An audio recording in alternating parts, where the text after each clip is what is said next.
अच्छा देखो, last class में हम लोगों ने कौन कौन सा रेशियो पढ़ा था। एक्चुअली हम लोगों ने कौन से कैटेगरी वाला रेशियो पढ़ा था, सबसे पहले वो याद करते हैं। हम लोगों ने सॉल्वेंसी रेशियो पढ़ा था, मतलब हम लोग कितने सॉल्वेंट है, ठीक है। उसमें कौन कौन सा रेशियो आता है, डेप्ट इक्विटी रेशियो पढ़ा हम लोगों ने, ठीक है।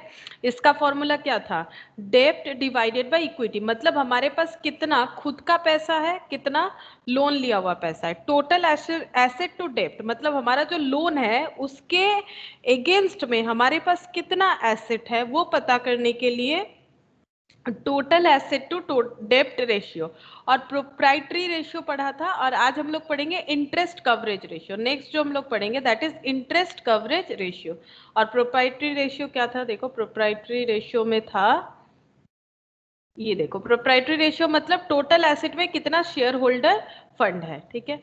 अच्छा, आज हम लोग पढ़ेंगे इंटरेस्ट कवरेज रेशियो। तो हमारा सॉल्वेंसी रेशियो जो है वो कंप्लीट আছে বইতে তো নেই, কিটা ওই ইন্টারেস্ট কভারেজ রেশিও ওটা তো বইতে নেই। তোমাদের বইতে নেই? না, আমাদের লাস্ট আছে ওই প্রফিটেবিলিটি রেশিও পর্যন্ত। হ্যাঁ, প্রফিটেবিলিটিটা তো আজকে করাবো, ওটা তো আলাদা পয়েন্ট। আমরা তো পড়ছি সলভেন্সি রেশিও। দেখো সলভেন্সি রেশিওর মধ্যে প্রোপ্রাইটারি রেশিও এগুলো হবে, দেখো থাকার তো কথা। হ্যাঁ, ওগুলো আছে, ওগুলো আছে, ওগুলো পড়িয়েছি। হুম হ্যাঁ, লাস্টে একটা আছে, হ্যাঁ, ইন্টারেস্ট কভারেজ রেশিও, হুম নেট সবই। Before interest and taxes. আমি বললাম তো থাকবে তো, আমি তোমাদের এ থেকেই করাচ্ছি। इंटरेस्ट कवरेज रेशियो এগুলো থাকে। अच्छा, अब इसका मतलब पहले समझते हैं कि इंटरेस्ट कवरेज रेशियो क्या है। मतलब क्या हमारा इतना प्रॉफिट हो रहा है कि हम लोग लोन का इंटरेस्ट को कवर कर पाए। मतलब इंटरेस्ट कहाँ से दोगे, बिजनेस कर रहे हो उससे जो प्रॉफिट कमाओगे उसी से इंटरेस्ट देना है। तो क्या हमारा इतना प्रॉफिट हो रहा है कि हम लोग इंटरेस्ट को कवर कर पा रहे हैं, ठीक है। तो देखो इंटरेस्ट कवरेज रेशियो का मतलब क्या होता है, the interest coverage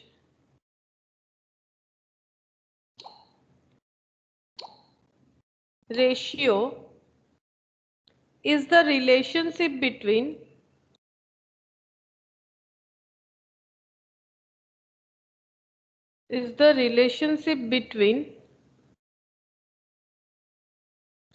EBIT।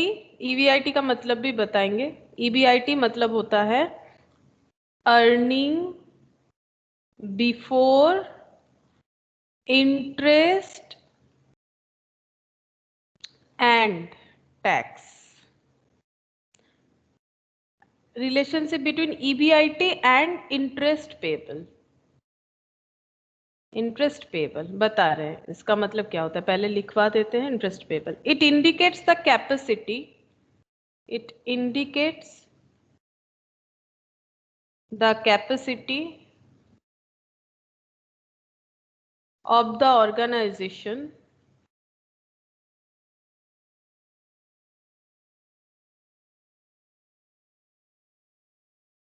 to pay interest to lender regularly। अच्छा देखो, जैसे कि मैंने पहले ही कहा तुम लोग को कि इंटरेस्ट कवरेज रेशियो का मतलब क्या होता है, मैंने जस्ट एक लाइन में तुम लोग को समझाने का कोशिश किया। क्या हमारा अर्निंग, हमारा इनकम या फिर हमारा अर्निंग इतना है कि जो लोन लिया है हम लोगों ने उसका इंटरेस्ट हम लोग पे कर पा रहे हैं।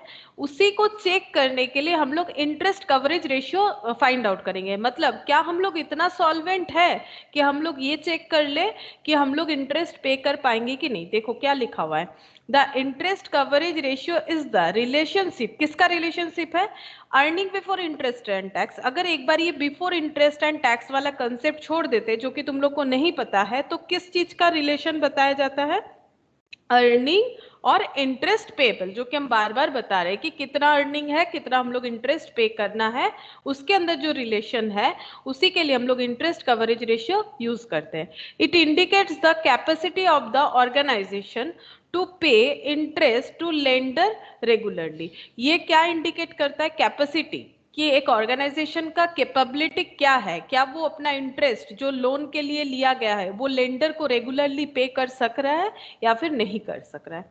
अच्छा, अब इसका फॉर्मूला लिखते हैं। देखो फॉर्मूला क्या है, इंटरेस्ट कवरेज रेशियो, हम यहाँ पर ऐसे शॉर्ट में लिख देते हैं, ठीक है। Interest coverage ratio equal to EBIT, EBIT का फुल फॉर्म मैंने लिखवाया है, EBIT divided by interest payable.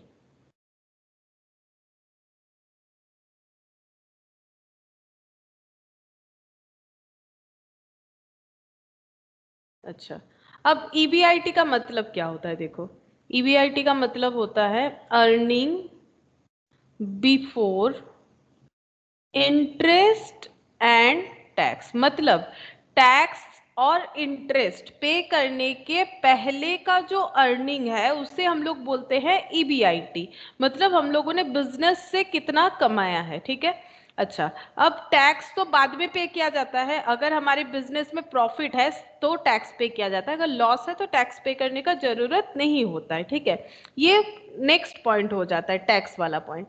अच्छा, इंटरेस्ट, इंटरेस्ट बिफोर मतलब जो इंटरेस्ट के लिए तो हम लोग चेक कर रहे हैं ना, क्या हमारे पास इतना अर्निंग है हम लोग अपना इंटरेस्ट पे कर पाए, इसीलिए हमें अर्निंग का जो पॉइंट लेना है, कौन सा अर्निंग देखना है, इंटरेस्ट पे करने के पहले सारा खर्चा देने के बाद हमारे पास कितना अर्निंग बच रहा है, उसको हम लोग बोलेंगे earning before interest and tax. और इसका देखो कैसे होता है, इससे सबसे पहले क्या पे किया जाता है, ईबीआईटी में सबसे पहले पे किया जाता है इंटरेस्ट। मतलब ऐसा अर्निंग जो हम लोग ले रहे हैं जो कि इंटरेस्ट और टैक्स पे करने के पहले का है, उससे सबसे पहले टैक्स पे किया जाता है, तो जो बच जाता है उसे हम लोग बोलते हैं ईबीटी, यानी अर्निंग बिफोर टैक्स। अब अर्निंग बिफोर टैक्स रह गया, या फिर पीबीटी भी बोला जाता है, प्रॉफिट बिफोर टैक्स। अब इससे हम लोग क्या पे करेंगे, टैक्स पे करेंगे, नेक्स्ट पेमेंट वही होगा टैक्स, क्योंकि यहाँ पर दो खर्चा छोड़ के उसके पहले का अर्निंग बताया गया टैक्स। टैक्स पे करने के बाद जो रहता है उसे बोला जाता है पैट। पैट मतलब प्रॉफिट आफ्टर टैक्स, पैट का मतलब होता है प्रॉफिट आफ्टर टैक्स। अब ये जो प्रॉफिट होता है ना, इससे डिविडेंड दिया जाता है शेयर होल्डर को। तो पहला किसे दिया जाएगा, इक्विटी वाले को या प्रेफरेंस वाले को, क्या लगता है किसे देना चाहिए? मैंने बहुत बार तुम लोग को इक्विटी प्रेफरेंस समझा दिया है, बताओ किसको मिलना चाहिए,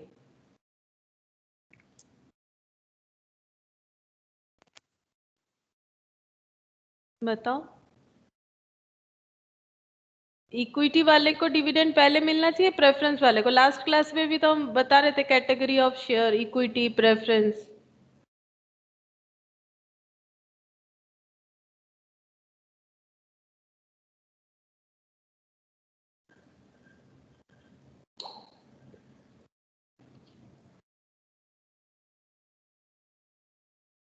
बताओ कुछ तो बताओ, इसका तुम लोग ऐसे चुप रहोगे तो। इक्विटी। विश्वजीत यहाँ पर आंसर कर रहे हो, इक्विटी क्यों होगा?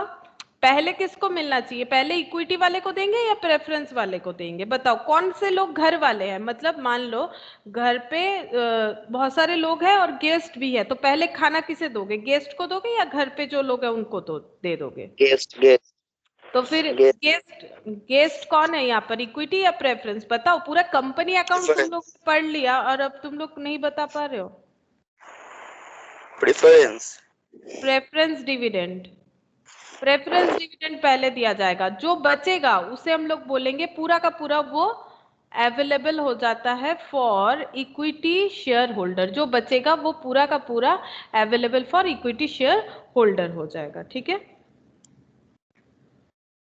अच्छा, चलो ये ईबीटी कैसे डील होता है वो मैंने बता दिया, ठीक है। यहाँ पर earning before interest and tax से चालू होता है, इसका पूरा मैंने पॉइंट बताया, ये आगे जाके हमारे बहुत सारे काम में आ सकता है। चलो अब इसका एक एग्जाम्पल है वो कर लेते हैं। अच्छा, नेट प्रॉफिट दिया हुआ है 4 लाख, इंटरेस्ट एक्सपेंस दिया हुआ है 1 लाख, और income tax paid, income tax paid 1,50,000।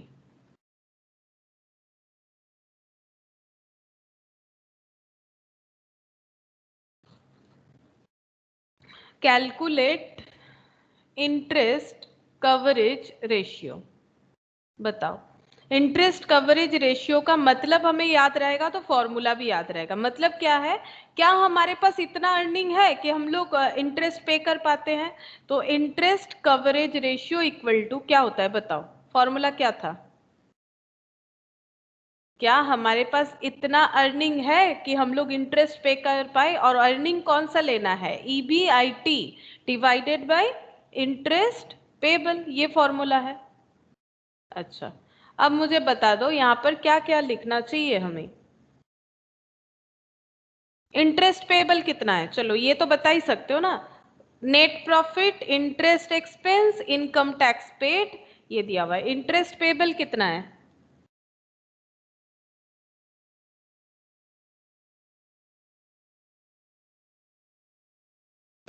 Ma'am 1 lakh. Correct, 1 lakh. ये तो कोई क्वेश्चन ही नहीं है ना, ये तो मैंने एक आसान सा चीज पूछा। इंटरेस्ट का खर्चा ही तो इंटरेस्ट पेबल है, अगर इसके लिए भी सोचोगे तो कैसे चलेगा बताओ। इंटरेस्ट पेबल यानी इंटरेस्ट एक्सपेंस। अच्छा, EBIT मतलब अर्निंग लेना है लेकिन बिफोर इंटरेस्ट एंड टैक्स। तो बताओ, नेट प्रॉफिट मेरे को दिया हुआ है लेकिन मुझे कौन सा वाला प्रॉफिट या अर्निंग चाहिए, क्योंकि प्रॉफिट या अर्निंग एक ही बात है। मैंने यहाँ पर लिखा है ना, देखो, प्रॉफिट बिफोर मतलब अर्निंग बिफोर, इसे EBIT या फिर PBIT भी लिख सकते हो। PBIT, profit before interest and tax, एक ही बात है, ठीक है। हमें क्या चाहिए, हमें PBIT या फिर EBIT चाहिए। तो नेट प्रॉफिट तो हमें दे दिया है और इनकम टैक्स पेड बता दिया 1,50,000। 6,50,000। क्या क्या बोल रहे हो, और एक बार बोलोगे? Ma'am EBIT 6,50,000। EBIT 6,50,000, correct. EBIT हो जाएगा 6,50,000। ऐसा क्यों हुआ? क्योंकि हमें EBIT चाहिए, अर्निंग लेना है हमें बिफोर इंटरेस्ट एंड टैक्स। तो हमें पता है कि नेट प्रॉफिट मतलब सारा खर्चा पेमेंट करने के बाद का अर्निंग। तो मेरा सारा खर्चा पे करने के बाद का प्रॉफिट है 4 लाख, ठीक है। लेकिन मुझे ऐसा प्रॉफिट चाहिए जिसमें इंटरेस्ट जुड़ा हुआ हो, मतलब बिफोर इंटरेस्ट एंड टैक्स। तो यहाँ पर इंटरेस्ट जोड़ देंगे जो कि 1 लाख है, और टैक्स वो भी जोड़ देंगे जो कि 1,50,000 है। तो ये मुझे मिल गया earning before interest and tax. तो ये हो गया 6,50,000। चलो 6,50,000, अब इसका आंसर भी बता दो। 6,50,000 डिवाइडेड बाई 1 लाख कितना हो जाएगा? ये हो जाएगा 6.5। 6.5। इसका आंसर टाइम्स में होता है, ठीक है, टाइम्स इतना। 6.5 6.5 है। टाइम्स। अच्छा, चलो इंटरेस्ट कवरेज रेशियो इस तरह से हमें कैलकुलेट करना पड़ेगा, ठीक है। अच्छा, अब ये जो है, ये कैटेगरी हम लोगों ने जो पढ़ा वो था सॉल्वेंसी रेशियो। कहाँ चला गया, ये रहा। सॉल्वेंसी रेशियो का सारा कैटेगरी हम लोगों ने कंप्लीट किया। डेब्ट इक्विटी, टोटल एसेट टू डेब्ट रेशियो, प्रोप्राइटरी और इंटरेस्ट कवरेज रेशियो, ठीक है। अब नेक्स्ट हम लोग कौन सा कैटेगरी पढ़ने वाले हैं? नेक्स्ट हम लोग पढ़ेंगे एक्टिविटी रेशियो।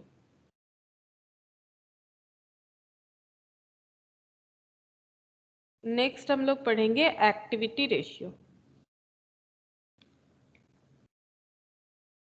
Activity ratio. अच्छा, इसमें कौन कौन सा पॉइंट आता है देखो, मतलब कौन कौन सा रेशियो इसके अंडर आता है। एक तो है इन्वेंट्री और स्टॉक टर्नओवर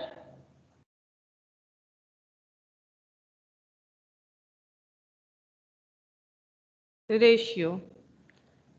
अच्छा, डेटर टर्नओवर रेशियो। नेक्स्ट है डेटर टर्नओवर रेशियो। अच्छा, उसके बाद है डेटा टर्नओवर रेशियो या फिर रिसीवेबल रिसीवेबल रिसीवेबल रेशियो भी बोल सकते हो। रिसीवेबल टर्नओवर रेशियो या फिर रिसीवेबल लिखा है मैंने, समझ जाओगे कि क्या होता है। और क्रेडिटर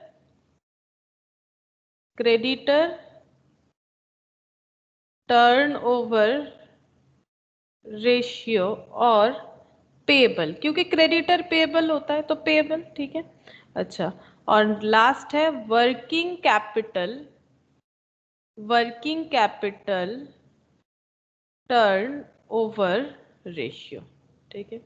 अच्छा, अब फॉर्मूला कैसे याद रखोगे? देखो, जितना भी टर्नओवर रेशियो होगा ना, टर्नओवर मतलब सेल होता है, जितना भी टर्नओवर रेशियो होगा, सारे के सारे टर्नओवर रेशियो का क्या होता है फॉर्मेट, एक जनरल फॉर्मेट याद रखो, सारे के सारे टर्नओवर रेशियो का कोई भी टर्नओवर रेशियो हो, ठीक है, यहाँ पर लिखते हैं जनरल फॉर्म, मतलब ये याद रखने का एक ट्रिक है, सोच सकते हैं, ठीक है। तो यहाँ पर होता है सेल्स, सेल्स यानी टर्नओवर डिवाइडेड बाय जिस चीज का टर्नओवर है उसका एवरेज, जिस चीज का टर्नओवर है उसका average, average of respected turnover, average of respected turnover. चलो देखते हैं तुम लोग बोल पाते हो कि नहीं। जैसे कि फर्स्ट रेशियो है इन्वेंट्री टर्नओवर रेशियो। अच्छा, फर्स्ट मैंने लिख दिया इन्वेंट्री टर्नओवर रेशियो। मैंने बताया कि जनरल फॉर्म क्या है, सारे के सारे टर्नओवर रेशियो में ऊपर सेल्स जाएगा और नीचे एवरेज हो जाएगा उस चीज का जिसका टर्नओवर हम लोग निकाल रहे हैं। तो बताओ क्या फॉर्मूला होना चाहिए? Average inventory, sale by average inventory, average inventory, और ऊपर क्या होगा? ऊपर क्या बता? Sale, cost of sold. ऊपर सेल्स, ठीक है। अच्छा, ये तो मैंने तुम लोग को जैसे सीखा है तुम लोगों ने बोला, सही बोला है, गलत नहीं बोला है। लेकिन हमें ये भी पॉइंट एक ध्यान में रखना है, क्या इन्वेंट्री मतलब क्या होता है? स्टॉक। क्या स्टॉक सेल के साथ डायरेक्टली रिलेटेड है या फिर वो सीओजीएस के साथ रिलेटेड है? सीओजीएस मतलब कॉस्ट ऑफ, COGS, हाँ, क्योंकि स्टॉक जो है, इन्वेंट्री जो है, वो हमेशा किस पे रिकॉर्ड होता है? कॉस्ट पे रिकॉर्ड होता है। तो यहाँ पर हम ऐसा क्रॉस लगा रहे हैं, बस यही एक पॉइंट आएगा जहां पर ऊपर सेल्स नहीं जाने वाला, ऊपर सीओजीएस जाएगा, because stock related to COGS, not sales, ठीक है। इसीलिए यहाँ पर सेल्स नहीं आएगा। बाकी तुम लोग आगे फॉर्मूला देखना, सब में इसी तरह से ही होने वाला है, ठीक है। तो यहाँ पर याद रखने के लिए तुम लोग भी ऐसे लिख के काटो, ठीक है, ऐसे लिख के काट दो, तुम लोग को भी याद रह जाएगा स्टॉक टर्नओवर रेशियो, ठीक है। अच्छा, और एवरेज मतलब क्या होता है? हमेशा यहाँ पर देखो, एवरेज मतलब, एवरेज इन्वेंट्री मतलब क्या हो जाएगा? Opening inventory plus closing inventory, opening inventory plus closing inventory divided by 2, किसी भी चीज का एवरेज इसी तरह से ही होता है, ठीक है। अच्छा, अब इसका बेनिफिट देखो, हम लोग इन्वेंट्री टर्नओवर रेशियो से क्या फाइंड आउट कर सकते हैं, ठीक है। इन्वेंट्री टर्नओवर रेशियो मतलब देखो, टर्नओवर मतलब सेल होता है, कि हम लोग अपना जो स्टॉक है वो कितने बार सेल कर रहे हैं वो पता करने के लिए इन्वेंट्री टर्नओवर रेशियो हम लोग फाइंड आउट करते हैं। तो बताओ, ये ज्यादा होने से बेटर है या कम होने से बेटर है? मान लो मेरा इन्वेंट्री टर्नओवर रेशियो आ रहा है 10 टाइम्स, ठीक है, ये सब टाइम्स में आंसर होगा, या फिर आ रहा है 12 टाइम्स, कौन सा बेटर है? मैंने मतलब समझाया तुम लोग को अभी, इन्वेंट्री टर्नओवर रेशियो का मतलब है ये मेरा दुकान है या फिर मेरा गोडाउन है जहां पर स्टॉक कलेक्टेड है। अब ये स्टॉक जितना बार बिक रहा है, जितना बार यानी जितने टाइम्स बिक रहा है, उसका रेशियो हमें इन्वेंट्री टर्नओवर रेशियो से पता चल रहा है। बताओ, ये ज्यादा हो तो बेटर है या कम हो तो बेटर है? मतलब 12 टाइम्स इज गुड साइन या फिर 10 times is good sign? 12, 12, obviously जितना ज्यादा बार बिकेगा उतना अच्छा बात है, ठीक है, जितना ज्यादा बार बिकेगा उतना अच्छा बात है। क्यों? वो तो मैंने समझाया, अगर जितना सेल होगा उतना बढ़िया चीज है, ठीक है। तो ये इसका आंसर हमेशा किस में होगा? टाइम्स में होगा, ये एक पॉइंट। नेक्स्ट देखो, यहाँ पर हम लिखवा देते हैं कि इसका मतलब क्या होता है। अच्छा, कॉस्ट ऑफ गुड सोल्ड का मतलब क्या होता है? कॉस्ट ऑफ गुड सोल्ड का मतलब, कॉस्ट ऑफ गुड्स सोल्ड मतलब जो गुड्स हम लोगों ने सेल कर दिया उसका कॉस्ट क्या है। तो हम लोग जो गुड्स सेल करते हैं, कौन सा sale sale? Minus gross profit, opening stock है ना, पहले ओपनिंग स्टॉक लिखेंगे, plus purchase, plus direct expense. Purchase करने के लिए कोई भी अगर हम लोगों ने डायरेक्ट एक्सपेंस किया हुआ है, जैसे कि कैरेज इनवर्ड, फ्रेट, ये सब। तो मेरे पास पहले से कुछ ओपनिंग स्टॉक था, ठीक है, फिर मैंने कुछ और परचेज किया और परचेज करते हुए कुछ और खर्चा हो गया, मतलब पूरा ट्रेडिंग वाला डेटा। ट्रेडिंग में ओपनिंग स्टॉक आता है, ट्रेडिंग में परचेज आता है, ट्रेडिंग में डायरेक्ट एक्सपेंस, मतलब स्टॉक को गोडाउन तक ले जाने का खर्चा जो कि स्टॉक के साथ ही ऐड होता है, जैसे कि वेजेस वगैरह। तो opening stock plus purchase plus direct expense minus closing stock, इसका मतलब जो बच गया वही क्या होगा, उसे हमें सेल करना है। मतलब ये रहा मेरा गोडाउन, ठीक है। यहाँ पर पहले से ही मेरे पास ये स्टॉक अवेलेबल था जो मैंने पीला पीला रंग से किया हुआ है, ये मेरा ओपनिंग स्टॉक है, ठीक है, ये मेरा ओपनिंग स्टॉक है। मैंने और भी स्टॉक परचेस कर लिया, ठीक है, मैंने ये ब्लू से दिखा दिया, ये और स्टॉक परचेस कर लिया गोडाउन में, ठीक है, ये और भी स्टॉक मैंने परचेस कर लिया। और परचेस जब किया तो परचेस करके जब उसे गोडाउन तक लाना पड़ा मुझे, तो वहां पर मैंने वेजेस पेमेंट किया जो कि एक डायरेक्ट एक्सपेंस हो सकता है, कैरेज इनवर्ट पेमेंट किया जो एक डायरेक्ट एक्सपेंस हो सकता है, फ्रेट इनवर्ट है ये भी एक डायरेक्ट एक्सपेंस, और डायरेक्ट एक्सपेंस का मतलब ही होता है गोडाउन तक लाने का खर्चा। ये सब तुम लोग 11 में कर चुके हो, ठीक है। अब यहां से सेल, अगर कोई कस्टमर आएगा और हम लोग को सेल करना है अपना स्टॉक, तो कहां से सेल करेंगे, ये दोनों तो मिक्सड अप हो गया, अब ये दोनों में से सेल करेंगे। तो यहाँ पर हम दिखा रहे हैं सेल, तो मान लो कुछ ये ओपनिंग स्टॉक वाला 2 आइटम सेल हुआ है और ये नया जो परचेज हुआ है यहाँ से मान लो 4-5 आइटम सेल हुआ है, ठीक है। तो ये आइटम हमारा सेल हो गया, तो ये सब आइटम निकल जाने के बाद जो बचा वो क्लोजिंग स्टॉक हो गया। ये आइटम सेल हो जाने के बाद जो बचा वो क्लोजिंग स्टॉक हो गया। तो हमें क्या करना पड़ेगा, ये ओपनिंग स्टॉक प्लस ये परचेज, अब सेल होने के बाद सेल ये वाला हुआ, तो क्लोजिंग स्टॉक में जो बच रहा है तो उसे माइनस कर देंगे, माइनस करने से पता चल जाएगा कि कितना सेल हुआ। ये तो मैंने यहाँ पर ड्रॉ करके दिखा दिया कि मैंने ये आइटम सेल किया है। अगर हमें ये नहीं पता कि हम लोगों ने कितना सेल किया तो कैसे पता करेंगे, गोडाउन में गए और जाके देख रहे हैं, कैसे पता चलेगा कि कितना सेल हुआ, जाके देख रहे हैं, ये था 3 3 6 और 2 8 था, यहाँ पर कितना हो गया 6 आइटम बचा हुआ है, ये 6 आइटम बचा हुआ है, ठीक है।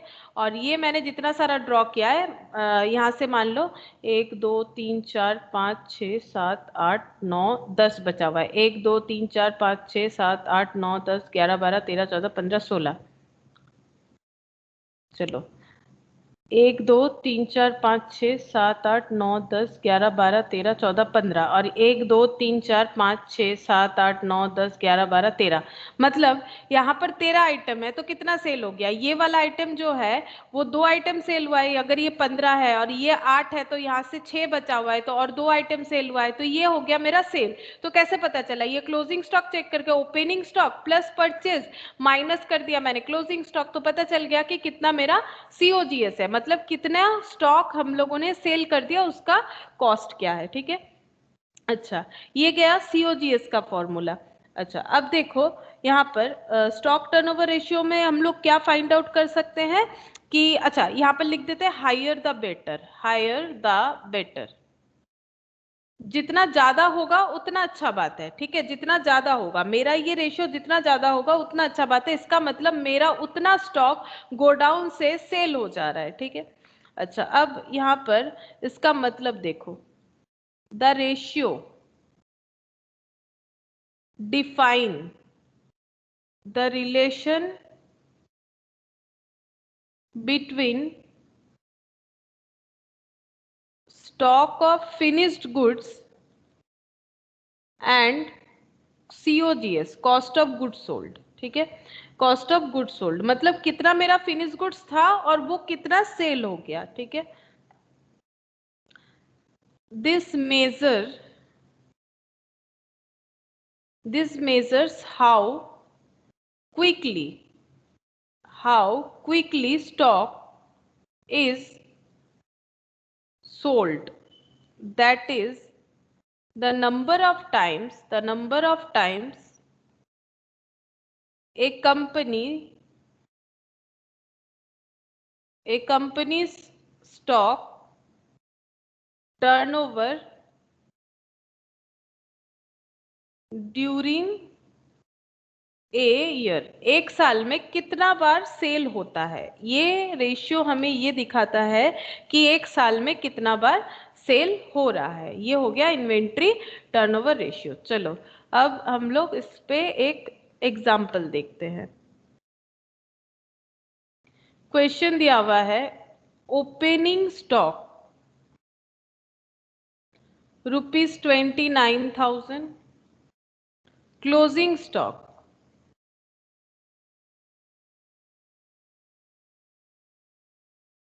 ₹31,000, सेल्स ₹3,20,000, जीपी 25% ऑन सेल्स।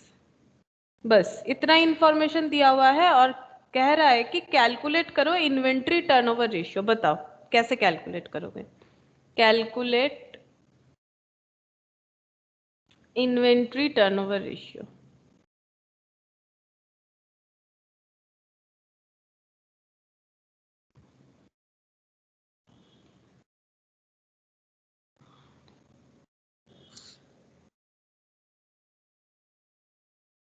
बताओ क्या होगा?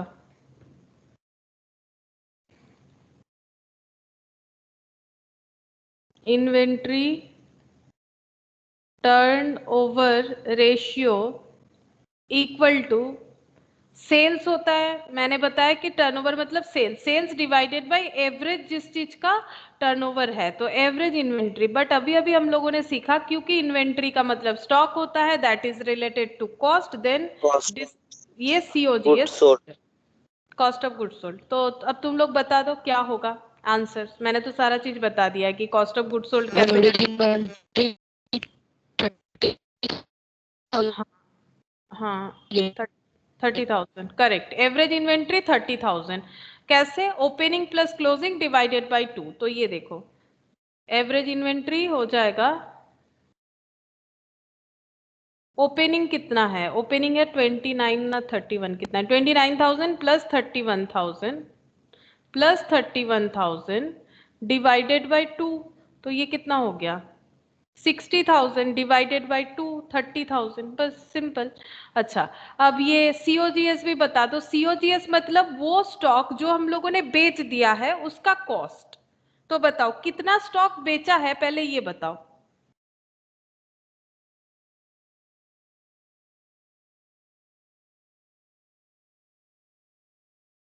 लिखा हुआ? COGS में 4 लाख। हाँ बताओ बताओ। आवाज नहीं आया विश्वजीत का, आज बहुत नेटवर्क इशू है, बात पूरा कट कट के आ रहा है।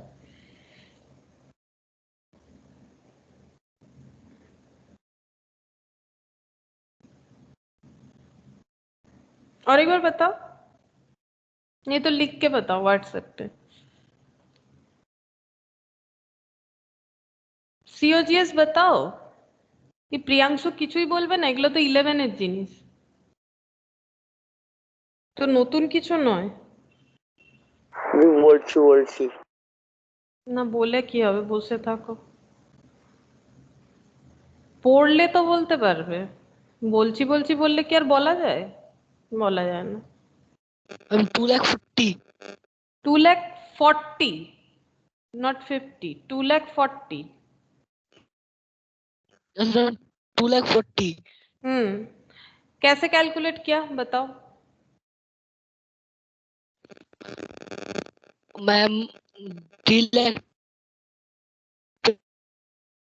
पे 25%। करेक्ट। सेल्स का मतलब क्या होता है? सेल्स का मतलब ही तो होता है माइनस कॉस्ट। हाँ कॉस्ट प्लस प्रॉफिट होता है। तो मुझे क्या करना है? मुझे प्रॉफिट को हटाना है। तो सेल क्या है? मैंने 3,20,000 का, और उस पे प्रॉफिट कितना कमाया है? 25%। तो 3,20,000 पे अगर 25% प्रॉफिट कमाया है तो कितना प्रॉफिट कमाया है? क्योंकि सेल्स में तो प्रॉफिट इंक्लूडेड रहता है। ये तो अगर मतलब 11 का भी छोड़ो, ये तो মানে আমি এটা কি বলবো প্রিয়াংশুকে, এটা 11 এর বলাই আমার উচিত নয়। এটা তো একদম ছোটবেলার 2, 3, 4 এ যে আমরা প্রফিট লসের সামস করতাম বা যেগুলোকে বাংলাতে লাভ ক্ষতির অঙ্ক বলে, ওইগুলো সেটা বেরিয়েছে 40 বেরিয়েছে বেরোলে ভালো। আসল ক্যালকুলেটরটা খুঁজে পাচ্ছিলাম না, পেলাম দিয়ে ওটা করলাম। আচ্ছা পড়তে বসেছো বিনা ক্যালকুলেটর নিয়ে, তাহলে আর কি। 8 टाइम्स, ठीक है। तो आंसर हो गया 8 टाइम्स। मतलब हमारा स्टॉक सेल होता है पूरे साल में 8 बार, पूरे साल में 8 बार सेल होता है, 8 टाइम्स। चलो next question. Annual sales ₹2 lakh, gross profit 25% on cost, opening stock 38,500, closing stock 41,500। अच्छा सेम है क्वेश्चन, मतलब वही सेम चीज ही तुम लोग को कैलकुलेट करके मुझे बताना है, स्टॉक टर्नओवर रेशियो या फिर इन्वेंट्री टर्नओवर रेशियो। सेल बता दिया है तो हम लोग पहले फॉर्मूला लिख लेते हैं। Inventory turnover, ma'am average inventory 40,000। Average inventory 40,000। हाँ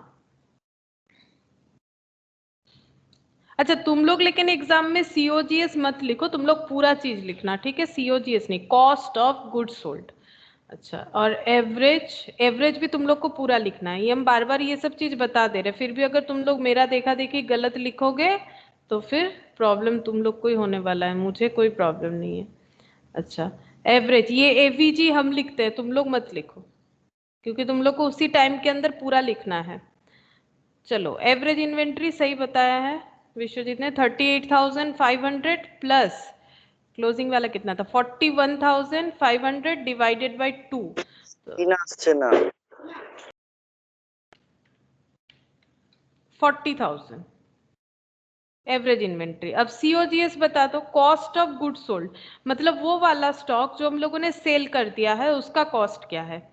अच्छा सेल कितना है, 2 लाख। अच्छा सेल करके हम लोगों ने कितना प्रॉफिट कमाया है,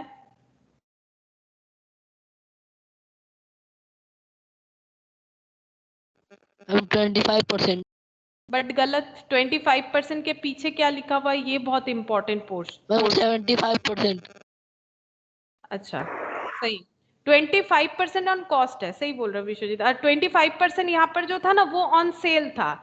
एक चीज याद रखो, अगर परसेंटेज के पीछे बता देता है कि वो सेल का परसेंट बता रहा है या कॉस्ट का परसेंट बता रहा है तो फिर हमें थोड़ा सोचना पड़ेगा। लेकिन अगर हमें कुछ भी ना बताए, ऐसे भी हो सकता है सिर्फ जीपी बता दिया, ना तो ये लिखा हुआ है ना तो 1,50,000 होगा।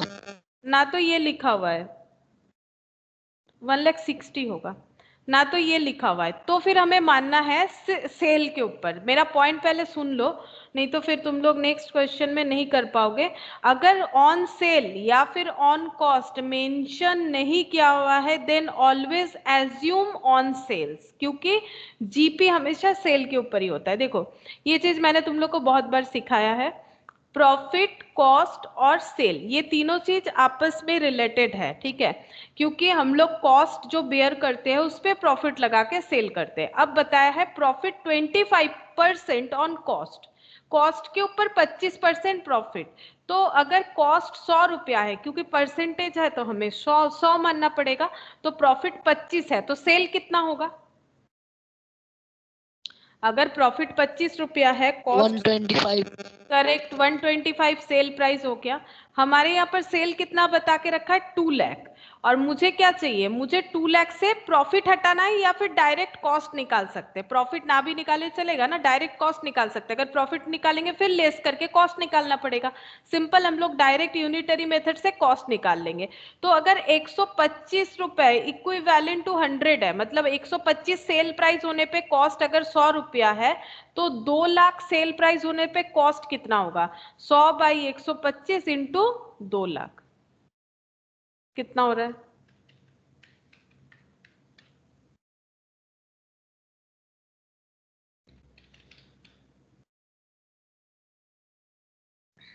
कितना हुआ, 1,60,000। 1,60,000।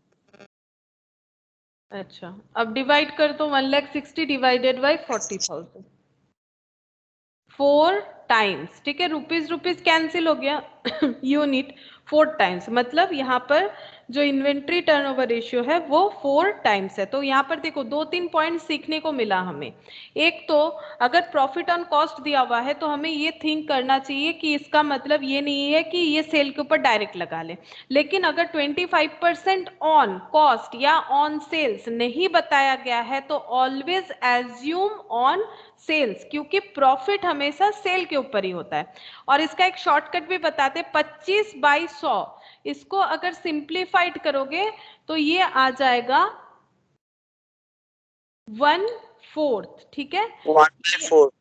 1/4, 1 रुपीज प्रॉफिट और 4 रुपीज कॉस्ट, ठीक है। इसे अगर मुझे कन्वर्ट करना है तो 1 रुपीज प्रॉफिट तो सेल कितना हो जाएगा, सेल प्राइस कितना हो जाएगा, 1 रुपीज अगर प्रॉफिट है, 4 रुपए कॉस्ट है। ऐसा मैंने क्यों लिखा, बिकॉज 25% ऑन कॉस्ट बताया गया था। अब इसका मतलब 1 रुपया प्रॉफिट है तो सेल प्राइस कितना था, प्रॉफिट का परसेंटेज चेंज होता है बट क्वांटिटी नहीं चेंज होता है। समझ रहे हो मेरा बात, 1 रुपया प्रॉफिट तब हो रहा है जब कॉस्ट 4 रुपया है, तो सेल कितना था, क्योंकि कभी कभी भी कुछ सेल करने जाएंगे 5, करेक्ट, सेल कितना है 5, सेल 5 रुपीज है तो 1/5, तो इसका मतलब प्रॉफिट ऑन सेल हो गया 1/5। अब तुम लोग 2 लाख पे डायरेक्टली 1/5 कैलकुलेट करो कितना होता है, 2 लाख सेल है, इस पे डायरेक्टली 1/5 कैलकुलेट करो कितना होता है 40,000।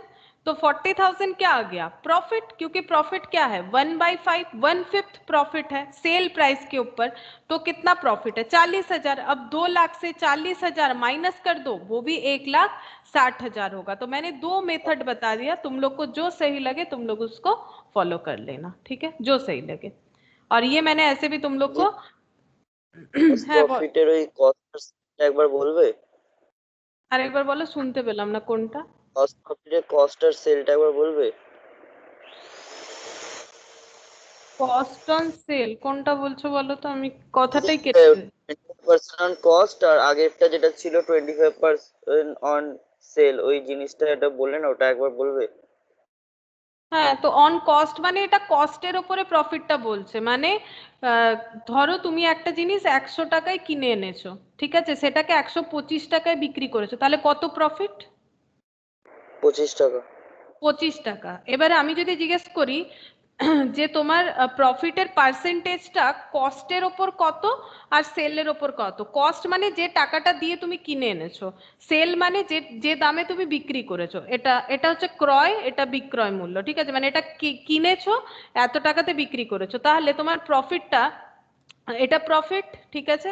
এবার প্রফিট কস্টের ওপর কত, তাহলে কস্টের ওপর প্রফিট কত 25/100, আর সেলের ওপর প্রফিট কত হ্যাঁ, 25/125, 25/100। তাহলে এটা 25% ডিনোট হয়, এটা কত ডিনোট হয় 100 দিয়ে ইন্টু করলে 4, 5, 20%। 20%, তাহলে এটা হলো অন সেলস, এটা হলো অন কস্ট। মেন কথা হচ্ছে এই দুটোর মধ্যে ডিফারেন্স এইভাবে হয়। এবার আমার যেরকম কোয়েশ্চেন থাকবে আমাকে সেই হিসেবে কনভার্ট করতে হবে, যেরকম এখানে ছিল 25% অন কস্ট, তাহলে আমি ধরে নিলাম কস্ট 100 টাকা, প্রফিট 25 টাকা, তাহলে সেল কত 125, যদি 100 টাকা কস্ট হয় 25 টাকা আমার প্রফিট হয়, তাহলে আমি বিক্রি করেছি 125 টাকায়, কারণ cost plus profit equal to sale price হয়। আমাকে 2 লাখ টাকা সেল প্রাইস দেওয়া ছিল, আমি ইকুইভ্যালেন্ট করে বের করলাম কি কস্টটা কত হবে, যদি 125 টাকার দাম হলে 100 টাকা কস্ট হয়, তাহলে 2 লাখ টাকার সেল প্রাইস হলে কস্ট কত হবে, এভাবেও করতে পারি।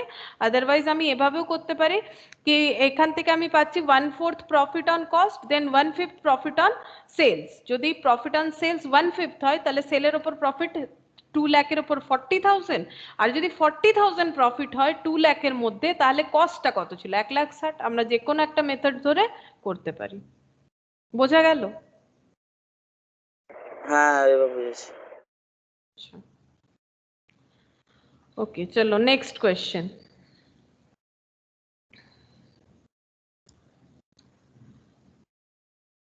Stock at the beginning of year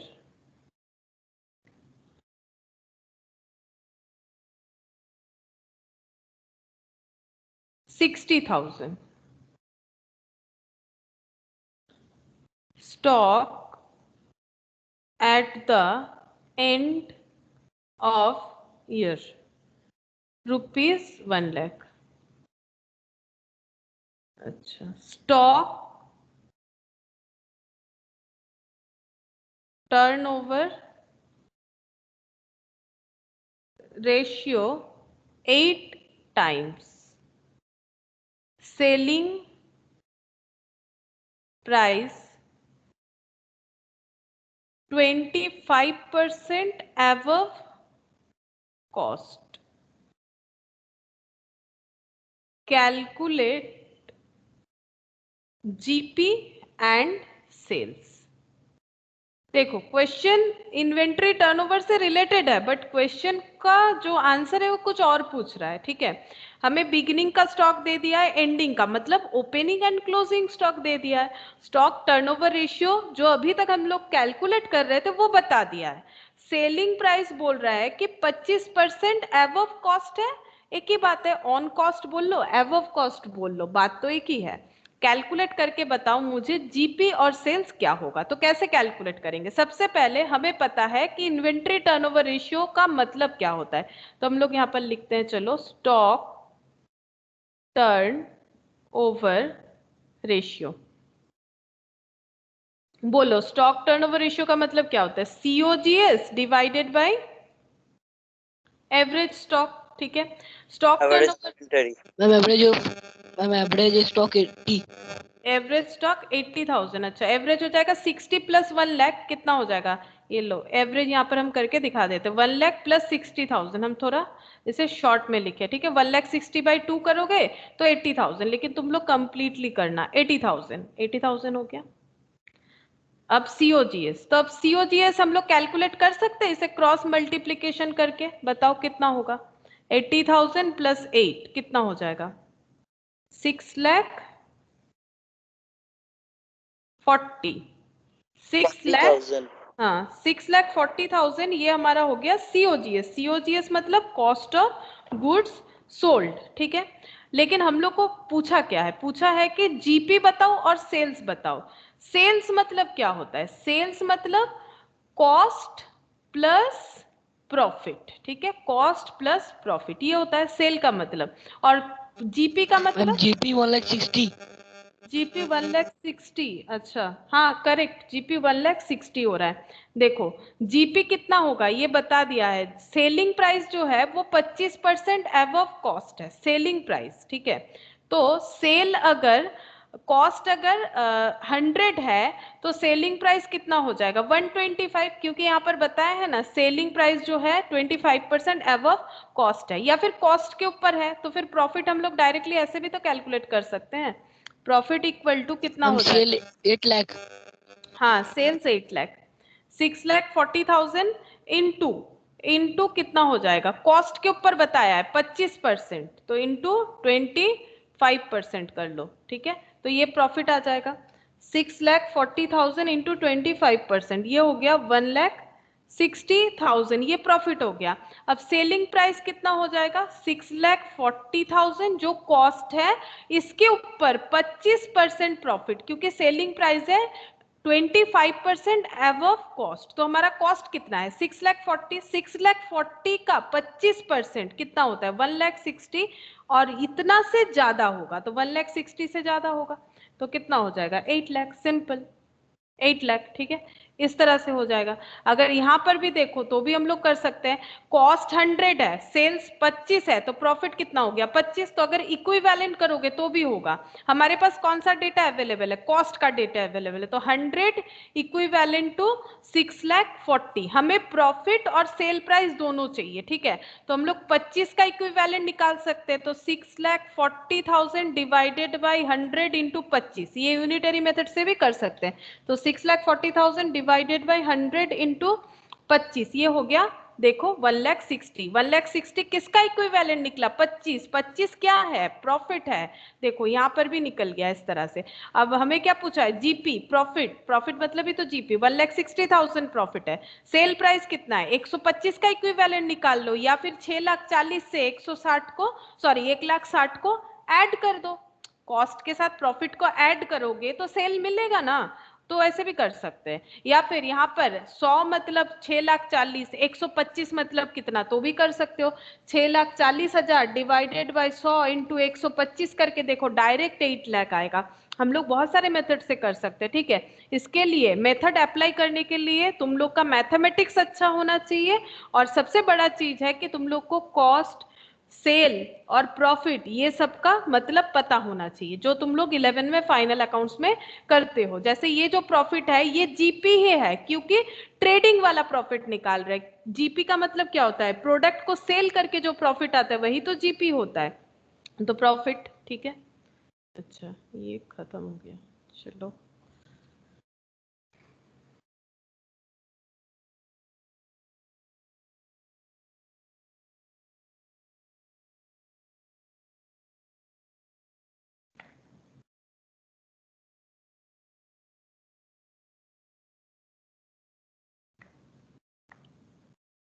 अच्छा next question, stock turnover ratio, stock turnover ratio 6 times, gross profit 20% on sales. अच्छा सेल्स है 1,80,000, closing stock 15,000, closing stock 15,000 in excess of opening stock. अच्छा इसका पूरा इंफॉर्मेशन है, closing stock equal to, sorry closing stock is कर दो 15,000 in excess of opening stock. अच्छा देखो क्या बोला गया है यहाँ पर, एक बार तो स्टॉक टर्नओवर रेशियो बता दिया है, सेल्स बता दिया है, ग्रॉस प्रॉफिट बता दिया है, क्लोजिंग स्टॉक बताया है जो कि ओपनिंग स्टॉक से 15,000 ज्यादा है। कैलकुलेट क्या करना है, ओपनिंग स्टॉक और closing stock, opening stock and point two closing stock, ये दोनों हमें कैलकुलेट करना है, ठीक है। बताओ कैसे कैलकुलेट करेंगे। अब देखो रिलेशन ढूंढना पड़ेगा, कहाँ हमें मिलेगा ओपनिंग स्टॉक और closing stock. Stock turnover ratio में वो जो फॉर्मूला है उसमें आता है स्टॉक टर्नओवर रेशियो की।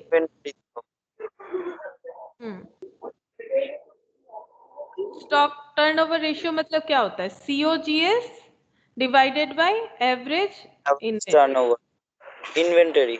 हाँ average inventory. Stock turnover ratio कितना है, 6 टाइम्स, ठीक है।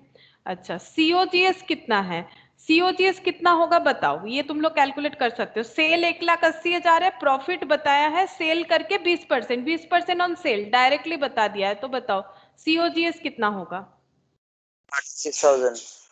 कत 36,000। 36,000 करेक्ट, 36,000 होगा। ये देखो सीओजीएस सही बोला है प्रियांशु ने। 1,80,000 माइनस सेल से क्या करना है, सेल्स माइनस क्या करना है, प्रॉफिट। अच्छा सेल्स माइनस प्रॉफिट करना है, तो सेल 1,80,000 है, प्रॉफिट कितना है 1,80,000 पे 20%, तो 1,80,000 माइनस 36,000। अच्छा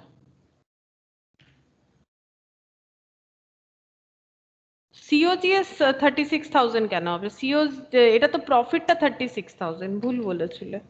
1,80,000 हाँ 1,00,000, हाँ 1,44,000 হবে, गलत हो गया था ना पहले। 36,000 इज प्रॉफिट, ये प्रॉफिट है ये वाला पोर्शन, हाँ तो ये चीज ही समझना है हमें, ये प्रॉफिट है ये सेल है, सेल से प्रॉफिट माइनस हो जाएगा तो कॉस्ट मिल जाएगा 1,44,000, और नीचे लिख दिया मैंने एवरेज इन्वेंट्री। अब क्रॉस मल्टीप्लीकेशन करो, तो 6 into average inventory equal to 1,44,000, तो एवरेज इन्वेंट्री इक्वल टू क्या हो जाएगा? Average inventory equal to 1,44,000 divided by 6, 24,000। 24,000 हाँ 24,000 एवरेज इन्वेंट्री। लेकिन हमें पूछा है कि ओपनिंग और क्लोजिंग इन्वेंट्री अलग अलग बताओ। तो हमें पता है ना एवरेज इन्वेंट्री का मतलब क्या होता है? Opening stock plus closing stock divided by 2 equal to क्या होता है? Average inventory. यानी 24,000 इक्वल टू क्या होता है? एवरेज इन्वेंट्री यानी 24,000। अब देखो opening plus closing equal to कितना हो जाएगा? दोनों को मल्टीप्लीकेशन कर लेंगे ना मैथमेटिकली, तो 48,000 हो गया। अब एक रिलेशन बताया गया था ओपनिंग और क्लोजिंग स्टॉक के अंदर कि क्लोजिंग स्टॉक जो है वो ओपनिंग स्टॉक से 15,000 ज्यादा है। ठीक है, तो ओपनिंग स्टॉक जो भी है, ओपनिंग स्टॉक जो भी है क्लोजिंग स्टॉक उससे 15,000 ज्यादा है। मतलब अगर हम लोग ये मान लेते हैं कि ऐसा सपोज हम लोग मान लेते हैं let opening stock equal to X, therefore closing stock कितना हो जाएगा? अगर ओपनिंग स्टॉक का वैल्यू एक्स है, रुपीज एक्स का वैल्यू है, तो क्लोजिंग स्टॉक कितना हो जाएगा? x plus 15,000 x plus 15,000 closing stock का वैल्यू हो गया। ठीक है, अच्छा तो अब यहाँ पर एक्चुअली हम सब्सटीट्यूट कर देते, चलो x और x प्लस 15 से। तो opening stock x, closing stock x plus 15,000, तो 2x इक्वल टू 48,000 माइनस 15,000। अच्छा ये हो रहा है 33,000। अच्छा therefore x equal to 33,000 divided by 2 कितना होता है? देखो 16,500। तो x का वैल्यू आ गया 16,500 यानी ओपनिंग स्टॉक। तो बताओ क्लोजिंग स्टॉक कितना होगा? ओपनिंग स्टॉक, यहाँ पर आंसर लिखते हैं, ओपनिंग स्टॉक 16,500, क्लोजिंग स्टॉक कितना हो जाएगा बताओ?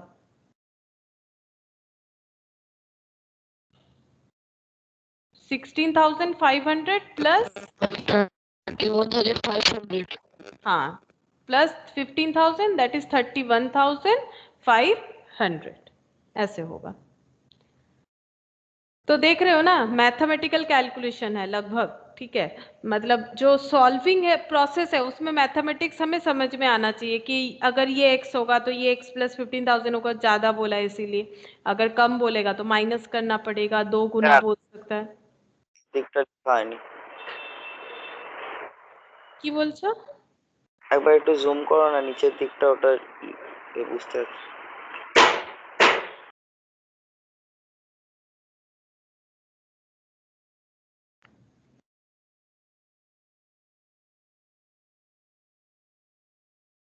হ্যাঁ হয়ে গেছে, ঠিক আছে। अच्छा चलो और एक क्वेश्चन देखते हैं। Stock turnover ratio 5 times. अच्छा stock at the end is rupees 15,000 more than the stock in the beginning।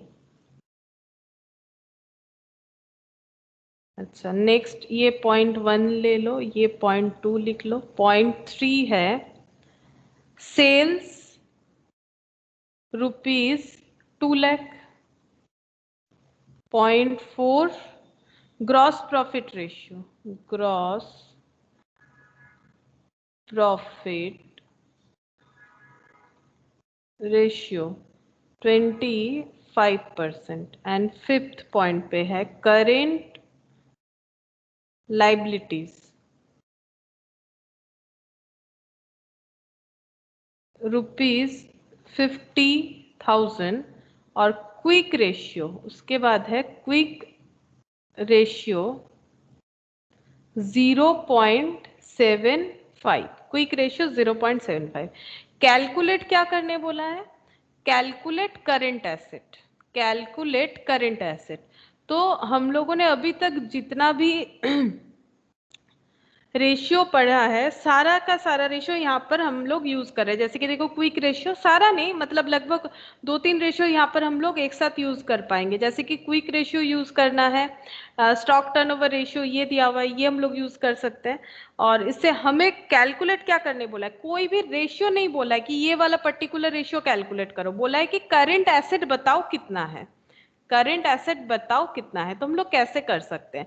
देखो सबसे पहले बोला है स्टॉक टर्नओवर रेशियो बताया है, और हमें पता है कि स्टॉक टर्नओवर रेशियो का मतलब क्या होता है? स्टॉक टर्नओवर रेशियो का मतलब होता है COGS divided by average stock. और एवरेज स्टॉक का रिलेशन क्या होता है? Opening stock plus closing stock divided by 2 होता है। तो यहाँ पर देखो स्टॉक एट द एंड मतलब closing is 15,000 more than the stock in the beginning, beginning वाले से 15,000 ज्यादा है। अब यहाँ पर जब हम लोग फॉर्मूला यूज करेंगे तो हम लोग को क्या आंसर मिल जाएगा? हमें COGS मिल सकता है, फिर वहां से हम लोगों को क्लोजिंग स्टॉक मिल सकता है। क्यों? करंट एसेट में क्लोजिंग स्टॉक एक पार्ट होगा, तो फिर क्लोजिंग स्टॉक हमें पता होना चाहिए, क्योंकि हमें क्वेश्चन में बोला है कि करंट एसेट बताओ कितना है कंपनी का, तो वो क्लोजिंग स्टॉक भी तो करंट एसेट में आता है। तो हम लोग 0.1 से स्टार्ट करते हैं, स्टॉक टर्नओवर रेशियो। तो यहाँ पर हम पहले लिखते हैं stock turnover ratio equal to COGS divided by average stock. अच्छा, स्टॉक टर्नओवर रेशियो कितना है? 5 टाइम्स। अच्छा, COGS कितना है? COGS कितना है बताओ? COGS कितना होगा बताओ? 150। 1,50,000। अच्छा ये 2 लाख माइनस 2 लाख पे 25%।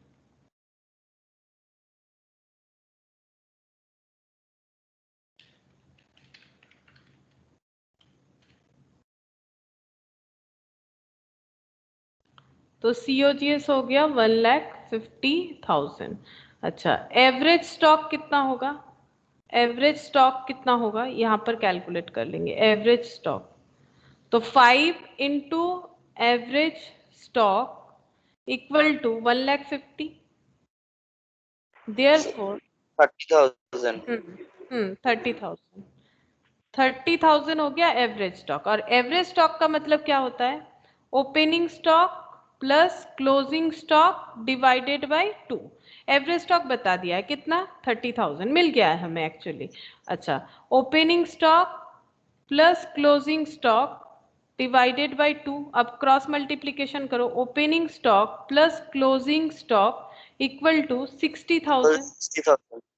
अच्छा, अब यहाँ पर क्या बोला है कि स्टॉक एट द एंड यानी closing stock 15,000, 15,000 is more than the stock in the beginning, beginning से 15,000 ज्यादा है, मतलब पिछले वाले क्वेश्चन के तरह ही है।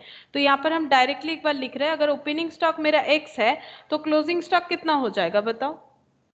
x plus 50,000 15,000। x plus 15,000, 15,000 more than the stock in the beginning। हाँ, तो x plus 15,000, चलो 60,000। 2x plus 15 equal to 60। 2x, 2 x equals to 2। अच्छा ना 60,000, 2 ना 45,000, 22,500, 22,500। 22,500 क्या आ गया? Opening stock. ये हम लोग ओपनिंग स्टॉक मान रहे थे, 22,500 ओपनिंग स्टॉक। तो यहाँ पर पॉइंट आउट करते चलो, ओपनिंग स्टॉक यहाँ पर लिखते हैं, opening stock 22,500, closing stock 22,500 plus 15,000, 37,500, ये क्लोजिंग स्टॉक आ गया। बट क्वेश्चन अभी भी हमारा कंप्लीट नहीं हुआ। क्वेश्चन में पूछा है बताओ करंट एसेट क्या होगा, तो उसके लिए हम लोग कौन सा रेशियो यूज करेंगे, क्विक रेशियो। क्योंकि देखो हम लोगों ने ये स्टॉक टर्नओवर रेशियो निकाल लिया, उससे ओपनिंग क्लोजिंग स्टॉक भी निकाल लिया, सेल्स और जीपी इसको भी हम लोगों ने यूज कर लिया सीओजीएस कैलकुलेट करने के लिए। अब क्विक रेशियो जो है इसको हम लोग यूज करेंगे। तो देखो क्विक रेशियो का मतलब क्या था, बताओ क्विक रेशियो का मतलब क्या था। क्विक रेशियो का मतलब था current asset minus stock divided by current liability. अच्छा क्विक रेशियो 0.75, क्विक रेशियो है 0.75, ठीक है। करंट एसेट नहीं पता, वही तो ढूंढना है। और करंट लायबिलिटी गिवन है, देखो 50,000, 50,000 करंट लायबिलिटी गिवन है, ठीक है। अच्छा स्टॉक, तो मुझे बताओ कि स्टॉक कौन सा वाला यहाँ पर लेंगे, एट एंड क्लोजिंग वाला लेना। कौन सा बोल रहे हो, एवरेज स्टॉक बोल रहे हो? क्लोजिंग क्लोजिंग एट एंड हाँ एट एंड क्लोजिंग स्टॉक लेना चाहिए हमेशा। अच्छा क्लोजिंग स्टॉक कितना आया है, 37,500, ये रहा 37,500। अब क्रॉस मल्टीप्लीकेशन करो। अच्छा 50,000 इंटू 0.75, तो ये हो जाएगा 37,500 equal to current asset minus 37,500। तो करेंट एसेट इक्वल टू क्या हो जाएगा, करेंट एसेट इक्वल टू ये दोनों प्लस हो जाएगा ना, एक्चुअली ये देखो 37,500 है, ये इधर आ जाएगा तो ऐड हो जाएगा, ऐसे लिख देते हैं इक्वल टू करेंट एसेट। 75 हाँ therefore current asset equal to दोनों का टोटल 75,000, ये हो गया, ठीक है। ये हो गया करंट एसेट। तो देखो ऐसा क्वेश्चन भी हो सकता है, जरूरी नहीं कि डायरेक्टली हमें रेशियो ही पूछ ले। तो इससे करंट एसेट फाइंड आउट हो गया 37,500। ये जो स्टॉक है करेंट रेशियो करंट रेशियो तो नहीं पूछा है, ठीक है। अगर करंट रेशियो निकालते हैं तो current asset by current liability, तो करंट एसेट हो गया 75,000, करंट लायबिलिटी हो गया 50,000। हाँ 1.5 हो रहा है, 1.5 नहीं हो रहा है। अगर करंट रेशियो निकालते हैं तो 1.5 हो रहा है ना। Current asset by current liability 75,000 लो, तुम शायद ये ले रहे हो 37,500, तभी गलत आ रहा है। 75,000 डिवाइडेड बाय 37,500 37 क्यों, करंट लायबिलिटी ना, ये तो 50। 50,000 है। हाँ हाँ तभी गलत हो रहा है, 50,000 होगा। अच्छा next question, A trader carries an average stock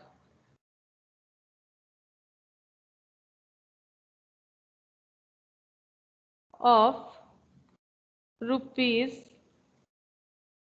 40,000, bracket में लिख दिया मैंने कॉस्ट। वैसे भी तुम लोग को ये पता है कि स्टॉक जो है वो कॉस्ट में ही रिकॉर्ड होता है। His stock turnover ratio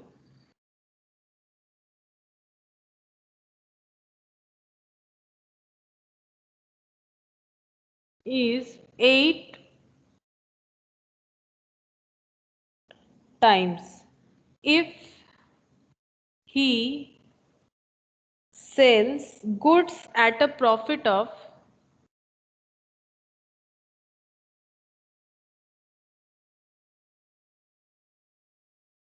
20% on sales. Find out profit, profit कितना कमाया है ये बताओ।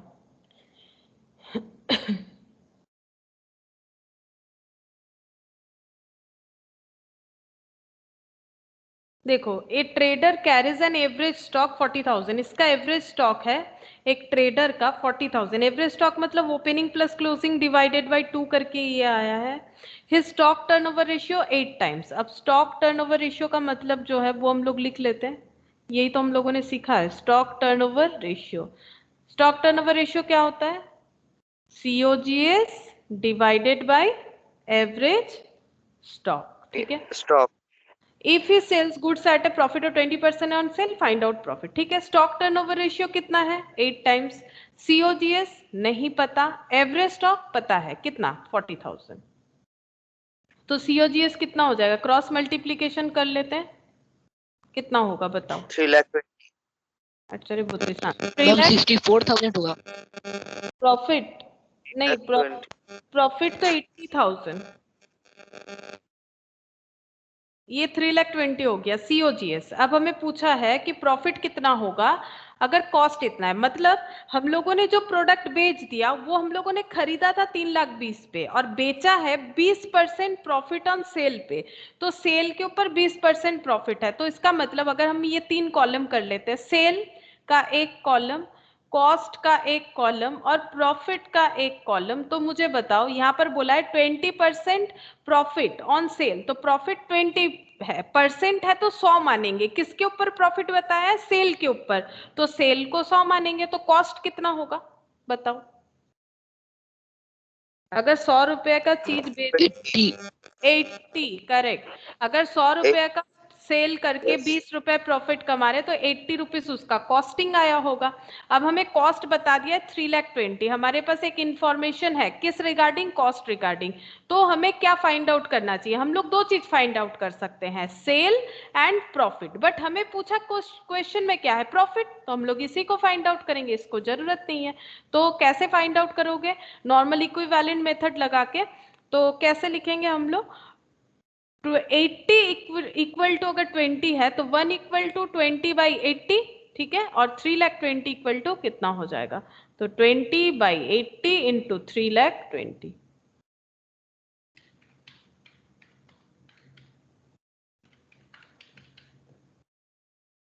80,000, ठीक है। 80,000 आ गया प्रॉफिट, यही पूछा था। लेकिन तुम लोग कैसे प्रेजेंटेशन करोगे? देखो कॉस्ट तक तो तुम लोग का कैलकुलेशन हो गया, तुम्हारा प्रेजेंटेशन तुम लोग का ऐसा होना चाहिए। प्रॉफिट इक्वल टू ऐसे लिखना पड़ेगा, 20 divided by 80 into 3,20,000 equal to 80,000। इस तरह का प्रेजेंटेशन होना चाहिए, ठीक है। और ये रफ वर्क होना चाहिए, ये रफ होना चाहिए ताकि समझ में आए कि तुम लोग इस तरह से पॉइंट आउट करके कर रहे हो। अच्छा चलो, बहुत सारा हम लोगों ने स्टॉक टर्नओवर रेशियो कर लिया। अब टर्नओवर पे नेक्स्ट रेशियो हम लोग कौन सा देखेंगे? ये देखो नेक्स्ट रेशियो, ये तो हम लोगों ने कर लिया, ये देखो ये वाला हम लोगों ने कर लिया। अब उसके बाद है डेटर टर्नओवर रेशियो, ये वाला अब हम लोग करेंगे। देखो debtor turn over ratio.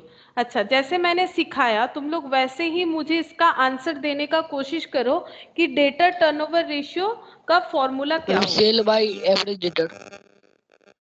Average debtor, sale by average debtor. Sales by average debtor, ठीक ही बोले हो, बस एक पॉइंट इस অপোজিট এটা কি?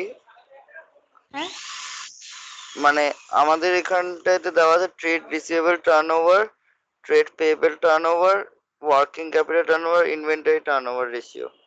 हाँ, तो ट्रेड पेएबल और रिसीवेबल माने की है, ट्रेड माने ব্যবসা, रिसीवेबल माने जाति ডেটর। তো এটা তো হ্যাঁ, তো এটা তো কোম্পানি অ্যাকাউন্টসেই তো আমরা করেছি, যখন কোম্পানি অ্যাকাউন্টস করেছি কি ট্রেড রিসিভেবল মানি ডেটর, ট্রেড পেয়েবল। আর আমি এখানেও লিখে দেখিয়েছি একটু আগে, পেয়েবল রিসিভেবল, এই তো আমি লিখেছি।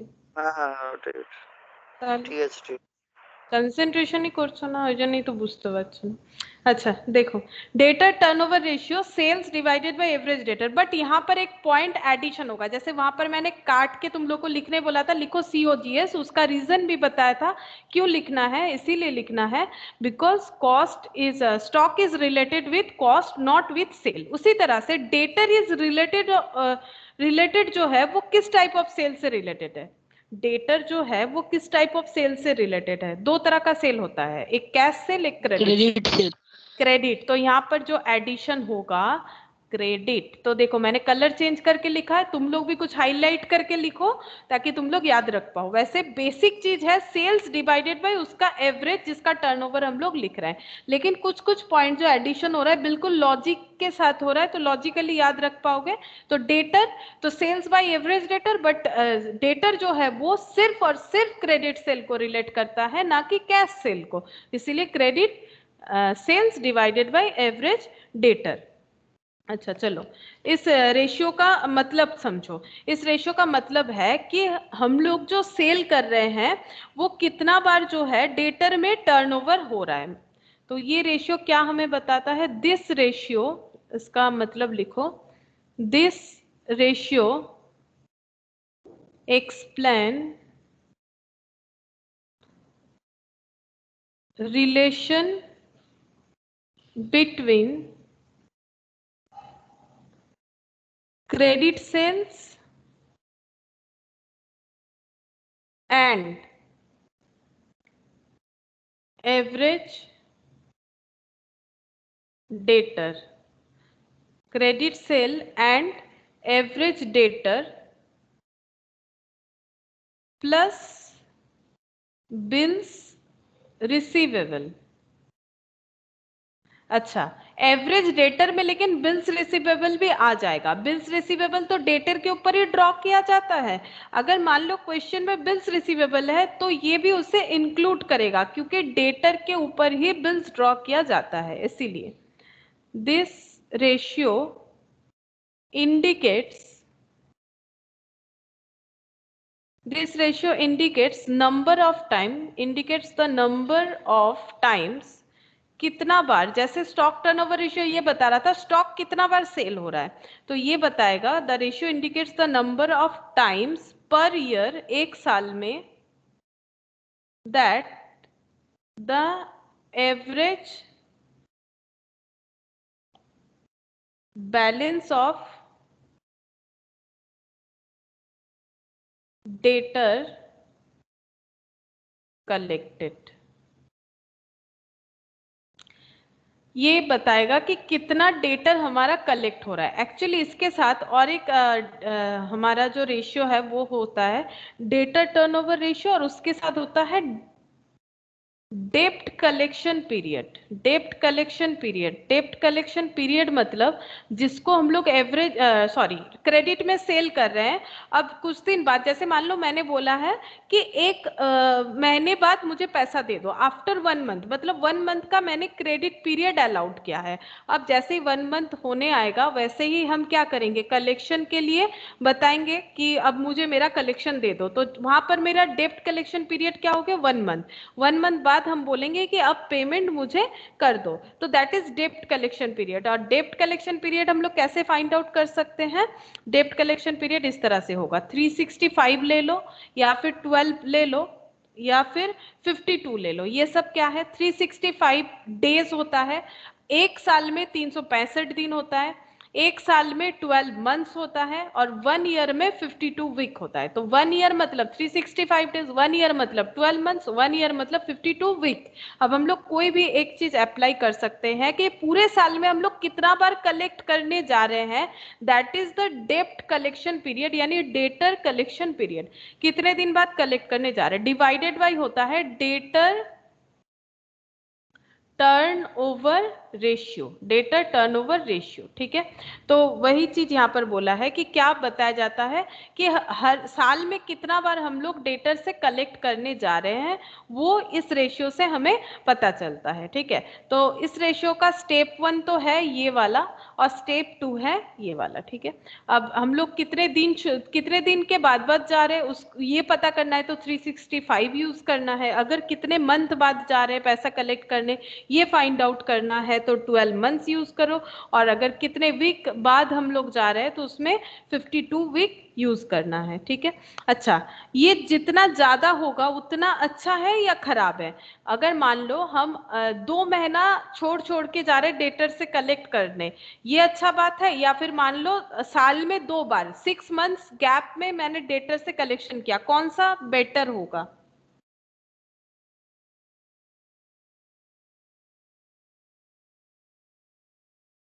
अगर हम ज्यादा बार जा रहे हैं वो बेटर है या फिर कम बार जाते हैं तो वो बेटर है, बताओ कौन सा बेटर है? मैम कम। कम जाने से बेटर है, क्यों? इसका मतलब मेरा सेल भी तो कम हुआ है ना। ज्यादा कैंसिल कर रहे हैं। हाँ, ज्यादा कैंसिल करें इसका मतलब ये नहीं होगा। मेरा डेटर कलेक्शन पीरियड अगर अगर हम बहुत फ्रीक्वेंटली जाते हैं डेटर से कलेक्ट करने, इसका मतलब मेरा डेटर भी तो कितना ज्यादा है, ये तो सोचो कि मेरा डेटर कितना ज्यादा सेल हुआ है। जितना ज्यादा सेल होगा, जैसे देखो हम बताते हैं, यहाँ पर मान लो मेरा ये आ गया 6 टाइम्स फॉर एग्जाम्पल, ये 6 टाइम्स बेटर है या 7 टाइम्स बेटर है? मान लो एक आंसर में मेरा 6 टाइम्स है, एक में 7 टाइम्स, मतलब पूरे साल में मेरा सेल 6 बार हो रहा है, पूरे साल में मेरा सेल 7 बार हो रहा है, कौन सा बेटर है? 7 टाइम। 7 बार। 7 टाइम्स, ठीक है। अच्छा, 7 टाइम्स बेटर है। इसको एक काम करते हैं, इसको हम थोड़ा बेटरमेंट के लिए इसे हम कितना लिखते हैं, इसको हम 12 मंथ्स लेके अगर करेंगे तो इसको 6 टाइम्स ले रहे हैं। अच्छा, ये 4 टाइम्स ले लेते, इसे 6 टाइम्स ले लेते, ठीक है। तो 6 टाइम्स इज बेटर। अब 12 मंथ्स डिवाइडेड बाई 6 टाइम्स कितना आ गया? 2 मंथ्स। और 12 मंथ्स डिवाइडेड बाई 4 टाइम्स तो कितना आ गया? 3 मंथ्स। तो मुझे बताओ कि 2 मंथ्स गैप में जाना बेटर है या 3 मंथ्स गैप में जा रहे हैं वो हमारे लिए अच्छा है, कौन सा अच्छा है? 3। अच्छा, 3 मंथ्स नहीं, मुझे लगता है मैंने थोड़ा सा गलत बता दिया, विश्वजीत ने ही सही कहा था। देखो, अगर हम लोग 3 मंथ्स गैप में जा रहे हैं यानी हम लोगों ने साल में 4 बार सेल किया है और हम लोग 3 मंथ्स गैप में जा रहे हैं पैसा कलेक्ट करने, ठीक है। और यहाँ पर इसका मतलब है कि हम लोग 6 टाइम्स सेल किए हैं और हम लोग 2 मंथ्स गैप में जा रहे हैं, तो पैसा कलेक्ट जितना फ्रीक्वेंटली करने जाएंगे उतना बेटर है, ठीक है। क्योंकि बिजनेसमैन का अप्रोच ही होता है कि जितना जल्दी पैसा मिल जाए। तो अगर 2 महीने बाद मुझे मिलेगा तो बेटर है, ठीक है, और 3 महीने बाद मिलेगा तो ये बेटर नहीं हो सकता है, ठीक है। तो फिर ज्यादा यहाँ पर देखो, ये जो है इसमें लोएस्ट द बेटर, ये वाले पॉइंट में लोएस्ट द बेटर और ये वाले पॉइंट में हाईएस्ट द बेटर हो रहा है, ठीक है। इसमें हाईएस्ट द बेटर हो रहा है, इसमें लोएस्ट द बेटर। मतलब जितना ज्यादा सेल हो रहा है अच्छा बात है, और कलेक्शन जितना जल्दी होगा उतना अच्छा बात है। और जितना जल्दी होने का मतलब है कि आंसर जितना कम आएगा, मतलब गैप जितना कम होगा, ठीक है। इसे एग्जाम्पल के साथ समझ लेंगे। चलो यहाँ पर एग्जाम्पल के साथ हम लोग देख लेंगे। तो पहले यहाँ पर लिख देते हैं, ये क्या इंडिकेट करता है? द डेटर, नहीं इस तरह से लिखते हैं, this ratio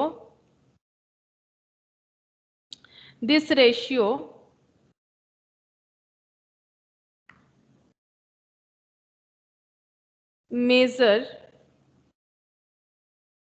a business ability to meet short term obligations and measures the strength of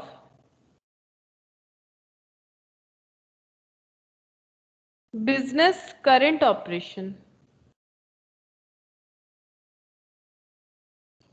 business's current operations.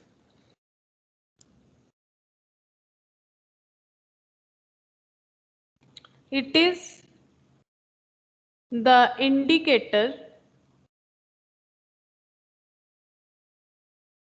it is the indicator of how quickly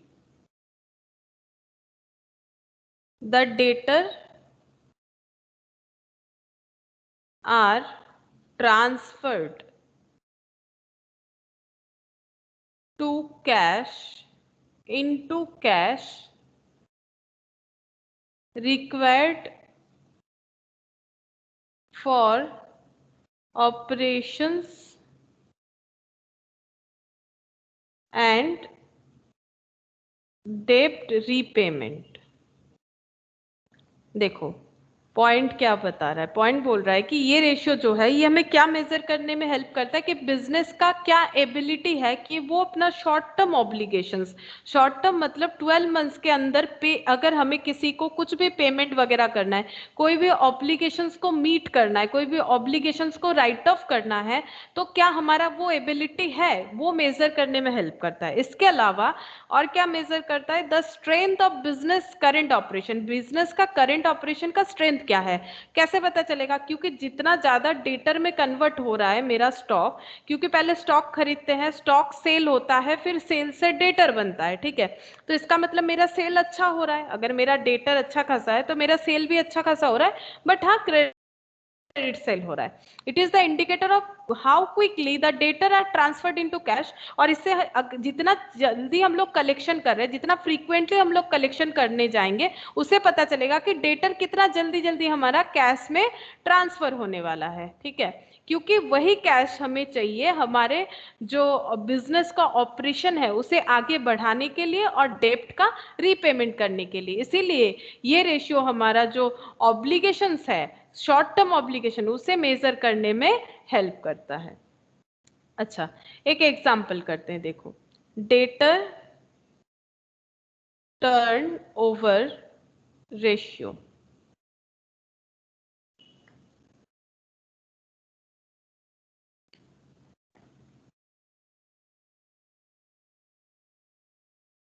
यहां पर कैलकुलेट लिख लो, calculate debtor turnover ratio and average collection period, average collection period. अच्छा, इसमें देखो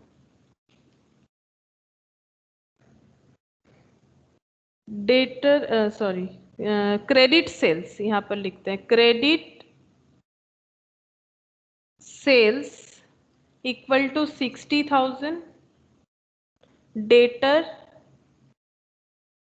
5,000।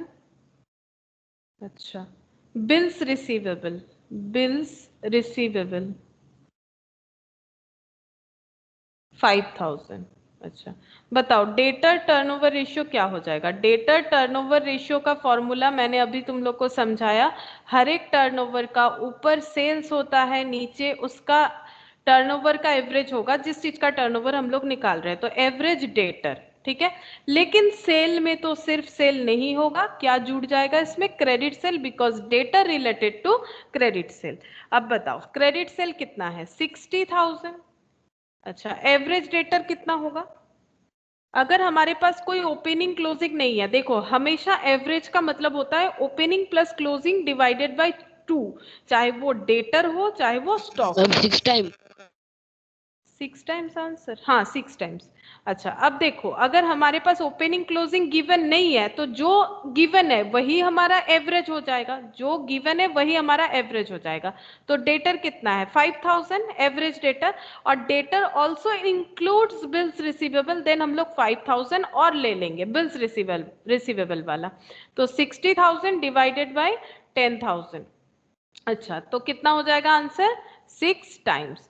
यानी जो हमारा डेटर टर्नओवर है, मतलब सेल करके डेटर में कन्वर्ट होता है हमारा सेल, वो 6 टाइम्स है पर ईयर, मतलब एक साल में। अच्छा, उसके साथ और एक क्वेश्चन में पूछा है एवरेज कलेक्शन पीरियड, मतलब सेल तो कर दिए, क्रेडिट सेल किए तभी डेटर जनरेट हुआ, अब बताओ डेटर से कैसे पैसा लेंगे, मतलब कब कब डेटर को इन्फॉर्म करेंगे कि आपका पेमेंट का टाइम आ गया, मतलब क्रेडिट पीरियड कितना अलाउड करें, कितने दिन बाद कलेक्ट करने जा रहे हैं। तो एवरेज कलेक्शन पीरियड अगर हम लोग मंथली कैलकुलेट करना चाहते हैं तो 12 months divided by 6 times, divided by 6 times, तो कितना हो जाएगा? 2 मंथ्स। क्या हो जाएगा? 2 मंथ्स। यानी हम लोग 2 मंथ्स गैप में, इसका मतलब है कितने गैप में हम लोग जा रहे हैं? हम लोग 2 मंथ्स गैप में जाते हैं डेटर से पैसा कलेक्ट करने के लिए, ठीक है, 2 मंथ का गैप रहता है। ये गैप जितना कम होगा उतना अच्छा है, लोअर द बेटर, यहां पर हम लिख देते हैं लोअर द बेटर। मतलब मान लो मेरा इतना कस्टमर है, या फिर अगर मुझे कोई 1 महीने के अंदर ही पे कर रहा है, चाहे कस्टमर कम हो या ज्यादा हो, मैंने क्रेडिट सेल किया है, अगर मेरा डेटर मुझे बोल रहा है 1 मंथ बाद दे देगा, वो मेरे लिए अच्छा है ऑब्वियसली 2 मंथ्स बाद देने से, ठीक है। या फिर अगर कोई मुझे बोलेगा 15 दिन बाद ही दे देगा तो वो और भी बेटर है। 2 महीने से अगर कोई बोलेगा 15, जितने जल्दी पैसा आ जाए उतना अच्छा, और पेमेंट जितना देरी से करना पड़े उतना अच्छा। यही सबका मेंटेलिटी होता है, स्पेशली बिजनेस ऑर्गेनाइजेशन यही चाहता है। ये एक पॉलिसी है, ठीक है। ऐसा नहीं कि पैसा मारने वाला बात नहीं है, बात है कि एक पॉलिसी है। तुम्हारे पास पैसा जितना रहेगा तुम उसे इन्वेस्ट कर पाओगे अपने बिजनेस में, अगर तुम अच्छे इन्वेस्टर हो, अच्छे बिजनेसमैन हो। लेकिन बिजनेसमैन का हमेशा ये टारगेट होता है, मेरा पेमेंट मुझे जितना जल्दी मिल जाए, और मुझे मेरे क्रेडिटर को जब पेमेंट करना है वो जितना धीरे धीरे करना पड़े वो बेटर है। ये हमेशा टारगेट रहता है इन लोगों का। तो एवरेज कलेक्शन पीरियड जितना लोअर होगा उतना बेटर होगा। अच्छा चलो, और एक last question. Opening debtor, opening debtor 37,000, closing debtor 43,000,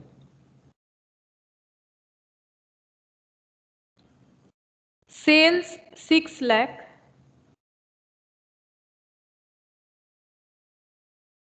cash sale 80,000,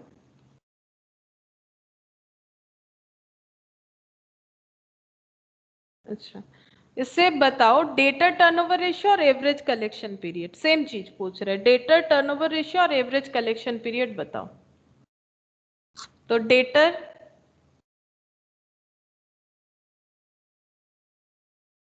turnover ratio क्या हो जाएगा, credit sales divided by average debtor. बताओ क्या होगा, क्रेडिट सेल कितना होगा?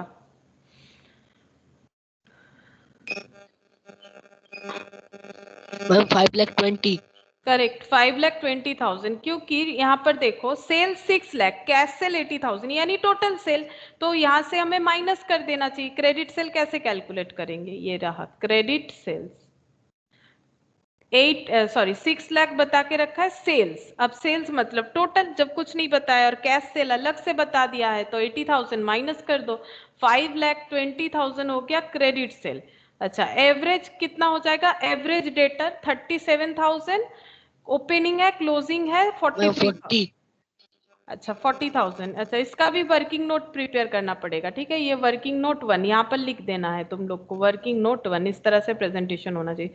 वर्किंग नोट 2, चलो वर्किंग नोट 2 में ये देखो average debtor, average debtor calculate कर लेते, कैसे हो जाएगा 37,000 प्लस 13 13 टाइम्स 13 टाइम्स आंसर सही। अच्छा 37,000 प्लस 13,000 डिवाइडेड बाई 2 25 नहीं 40, हाँ ये इसका 40,000 आ रहा है, सॉरी मैंने शायद कुछ गलत कर दिया होगा। अब मेरा कैलकुलेटर भी खराब हो गया, पता नहीं क्या सब दिखा देता है। 37,000 प्लस 43,000, हाँ 80, ठीक है। 40,000 5,20,000 डिवाइडेड बाई 40,000, ये 13 टाइम्स, इसका आंसर आ गया 13 टाइम्स। ये तो हुआ टर्नओवर रेशियो। अब कलेक्शन बताओ, average collection period, average collection कितने दिन बाद हम लोग जाते हैं डेटर से कलेक्ट करने के लिए। हमें कुछ नहीं बताएगा तो हम लोग पीरियड जो है वो मंथली ले लेंगे, तो हमारा कैलकुलेशन जो है वो आसान हो जाता है। लेकिन देखो अगर यहाँ पर 13 टाइम्स है, 12/13 करोगे पॉइंट में आंसर आ जाएगा, तो इसमें हम लोग मंथ को अवॉइड। 28 28 क्या बताओ, डेज। डेज, हाँ ये बताना पड़ेगा। देखो मैंने क्यों 12 मंथ हटा दिया, बिकॉज 12/13 करोगे तो वो पॉइंट में आंसर आएगा, जो कि बहुत प्रॉब्लमेटिक हो जाएगा एक्सप्लेन करना। तो इससे बेटर है कि हम लोग 365 ले लेते हैं। तो 28 डेज मतलब हम लोग 28.07 ऐसा आ रहा है। तो अगर हम लोग राउंड ऑफ करें तो ये अप्रोक्स है, बेसिकली पूरा 28 डेज नहीं आ रहा है, ये अप्रोक्स है। तो ब्रैकेट में अप्रोक्स लिखना पड़ेगा, अगर पूरा पूरी डिविजिबल नहीं होता है तो 28 डेज अप्रोक्स, यानी हम लोग 28 डेज बाद जाते हैं डेटर से कलेक्ट करने, फिर 28 डेज बाद जाते हैं, फिर 28 डेज बाद जाते हैं। इस तरह से हम लोग डेटर से जो है अपना कलेक्शन करते हैं। अच्छा,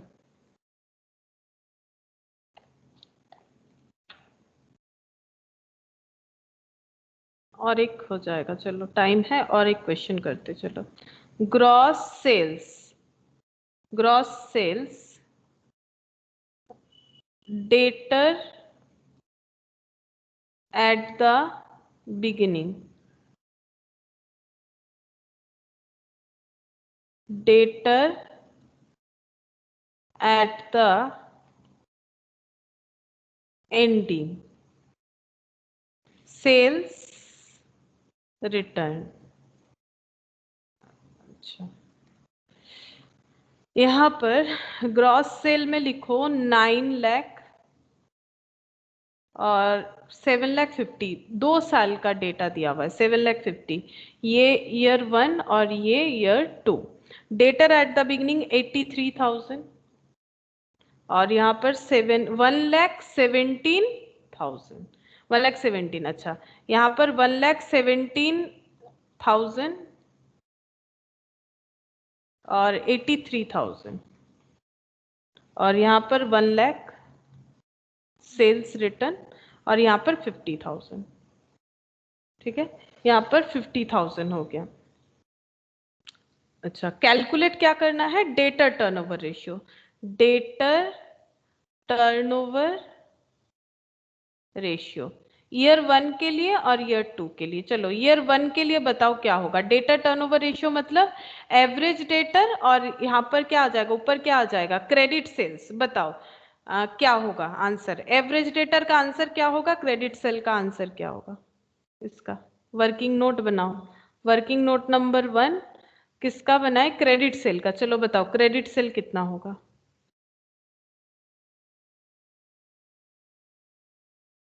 ma'am average debtor 1 lakh. Average debtor तो 1 लाख, करेक्ट। एवरेज डेटर है 1 लाख। ये एवरेज डेटर कैसे कैलकुलेट करोगे? ये देखो यहाँ पर दिखा देते हैं। वर्किंग नोट नंबर 2 लिख के average ma'am debtor. Sale 8 lakh. Sale 8 lakh, हाँ 8 लाख, ठीक बोल रहे हो, 8 लाख। अच्छा, 83,000 plus 1,70,000, 83,000 plus 1,17,000 divided by 2, 2 lakh divided by 2, 1 lakh. ठीक है, ये 1 लाख। अच्छा, क्रेडिट सेल कितना बता रहे हो तुम लोग? 8 लाख। 8 लाख सही बताए हो। 9 लाख है टोटल, 9 लाख है टोटल सेल। ठीक है, और उसमें सेल्स रिटर्न है 1 लाख। अब कैश सेल वगैरह नहीं दिया है तो नहीं दिया है, जो इन्फॉर्मेशन रहेगा हम लोग उसी के बेसिस पे करेंगे ना। तो 9 लाख माइनस 1 लाख तो कितना हो जाएगा? 8 लाख। जो रिटर्न हो गया वो तो हमारा सेल नहीं हुआ, वो हमारा सेल वापस हो गया, तो फिर 8 टाइम्स हो गया। अच्छा, सेम चीज हमें डेटा टर्नओवर रेशियो कैलकुलेट करना है ईयर 2 के लिए। सेम चीज फिर से रिप्लाई कर लो, हो जाएगा। सेम पैटर्न पे करना है ना, आंसर अलग। देखो एवरेज तो उतना ही आएगा, 1,17,000 83, 83 1,17,000। सेम वर्किंग नोट हम लोग फॉलो कर सकते हैं, तो ये 1 लाख आ जाएगा। इसमें और कैलकुलेशन नहीं किया मैंने। एवरेज होगा ना, प्लस होगा तो चेंजेस थोड़ी ना आएगा, नहीं आएगा। अच्छा, 7,50,000 सेल 7 लाख। सेल 7 लाख। इसका वर्किंग नोट तुम लोग कर लो, ठीक है, एकदम वर्किंग नोट, लेकिन करना है, डायरेक्ट मत लिख देना 7 लाख। तो फिर वो क्या होगा ना, उसमें मार्क्स काट लिया जाएगा, क्योंकि ग्रॉस सेल है, उससे सेल्स रिटर्न को लेस करो। तो एक वर्किंग नोट जरूर बनाना है तुम लोगों को। तो ये हो गया 7 टाइम्स, तो ये आंसर आ गया 7 टाइम्स और 8 टाइम्स। अच्छा, तो कौन से ईयर में हमारा टर्नओवर रेशियो बेटर था, ये बता सकते हो? ईयर 1 में या ईयर 1। ईयर 1 8 टाइम्स हुआ था, मतलब मेरा जो सेल है वो 8 टाइम्स डेटर में कन्वर्ट हुआ है, जबकि नेक्स्ट ईयर 7 टाइम्स डेटर में कन्वर्ट हुआ है। तो फिर 8 टाइम्स, जितना ज्यादा डेटर बनेगा उतना अच्छा चीज है कि हमारा उसका मतलब सेल उतना अच्छा हो रहा है। ठीक है, उतना ज्यादा हो रहा है, सेल ज्यादा होगा तभी ना डेटर ज्यादा होगा, और सेल ज्यादा होना हमेशा अच्छा बात है। ठीक है, तो आज हम लोगों ने क्या क्या रेशियो सीखा, देखो। डेटा टर्नओवर रेशियो सीखा और इन्वेंट्री टर्नओवर रेशियो ये दोनों सीख लिया। अच्छा तुम लोग बता सकते हो क्रेडिटर टर्नओवर का फॉर्मूला क्या होना चाहिए? जस्ट ऐसे ही पूछ रहे हैं। Yes, ma'am. Credit purchase by average creditor. Average creditor, correct. Credit देखो मैंने क्या बताया, टर्नओवर मतलब सेल्स देना है ऊपर और नीचे देना है एवरेज उस चीज का टर्नओवर, तो एवरेज क्रेडिटर तो होगा। बट क्या क्रेडिटर के साथ सेल का कोई रिलेशन है? दूर दूर तक कोई रिलेशन नहीं। Creditor is related with always purchase और क्रेडिट परचेज, तो तुम लोग लिख सकते हो सेल्स के जगह क्रेडिट परचेज। ये हम लोग नेक्स्ट क्लास में सीखेंगे, ठीक है। और वर्किंग कैपिटल टर्नओवर रेशियो, क्या इसका फॉर्मूला तुम लोग मुझे बता सकते हो कि वर्किंग कैपिटल टर्नओवर रेशियो क्या हो जाएगा? Sale by average working capital. हाँ, sales by average working capital. बस ये मैंने पैटर्न बताया कि कैसे इतना सारा फॉर्मूला को हम लोग याद रख सकते हैं। तो जहां हम लोग ट्रिक अप्लाई कर सकते हैं वहां जरूर करेंगे, लेकिन जो भी पॉइंट मैंने बताया जैसे इन्वेंट्री, वहां पर सेल्स नहीं, उसे हमें याद रखना है कि इन्वेंट्री क्योंकि कॉस्ट को रिलेट करता है तो वहां पर सीओजीएस होगा। डेटर में तो पूरा वैसे ही अप्लाई हो रहा है सेल्स डिवाइडेड बाय, लेकिन हाँ वहां पर भी क्रेडिट सेल के साथ रिलेशन होगा, और जो क्रेडिटर है उसमें परचेस के साथ रिलेशन होगा, और वर्किंग कैपिटल में हम लोग डायरेक्ट उसे अप्लाई कर सकते हैं, ये जो जनरल फॉर्म मैंने बताया। ठीक है, चलो इस तरह से ही तुम लोग को याद रखना पड़ेगा। तो ये जितना पढ़ोगे उतना इजीली याद हो जाएगा, और अगर आज पढ़ोगे और आगे नहीं पढ़ोगे, मतलब अब फिर मान लो नेक्स्ट थर्सडे पढ़ने वाले हो, तो फिर इतना सारा फॉर्मूला भूल जाओगे। लगभग हम लोगों ने बहुत सारा फॉर्मूला कर लिया, करेंट रेशियो, क्विक रेशियो, अच्छा डेप्ट इक्विटी रेशियो, आज हम लोगों ने एक इंटरेस्ट कवरेज रेशियो किया, इसके अलावा टोटल एसेट टू डेप्ट रेशियो, सॉल्वेंसी रेशियो में बहुत सारा रेशियो पढ़ा है ना हम लोगों ने, ये देखो प्रोप्राइटरी रेशियो, हाँ प्रोप्राइटरी रेशियो और डेप्ट इक्विटी रेशियो, तो बहुत सारे। यहाँ पर हो गया 4, आज हम लोगों ने 2 रेशियो पढ़ा, 6 और पहले 2 रेशियो पढ़ा था, ऑलरेडी 8 रेशियो हम लोगों ने पढ़ लिया है। ठीक है, 8 रेशियो पढ़ लिया है, और तुम लोग को क्या क्या पढ़ना है और देख लेते, 1 मिनट बस देख लेते हैं और क्या क्या रेशियो पढ़ना है। देखो लिक्विडिटी में 2 रेशियो, करंट लिक्विड ये पढ़ लिया हम लोगों ने, सॉल्वेंसी में 4, डेप्ट equity, total asset to dept, proprietary, interest coverage, activity में भी 4, inventory, debtor, creditor, working capital, जिसमें से 2 कवर किया आज हम लोगों ने, 2 बाकी है। और profitability ratio, GP, net profit, operating ratio और ऑपरेटिंग प्रॉफिट रेशियो, तब जाके हमारा रेशियो कंप्लीट हो जाएगा। ठीक है, तो तुम लोग इसे सब प्रैक्टिस करते रहो जो भी पहले से किया हुआ है, ठीक है। और तुम लोग के अपने पास जो बुक्स है उससे तुम लोग क्वेश्चन प्रैक्टिस करो, हम कुछ होमवर्क नहीं दे रहे हैं, ठीक है। हम ये चाहते हैं कि तुम लोग अपना जो भी स्टडी मटेरियल है वहां से तुम लोग प्रैक्टिस करते रहो, सॉल्व क्वेश्चन जो है उसे करो, अनसॉल्व भी कर सकते हो, पहले सॉल्व करके देखो तब अनसॉल्व आराम से कर सकते हो, पहले सॉल्व करोगे तो अनसॉल्व में कोई भी प्रॉब्लम नहीं आएगा।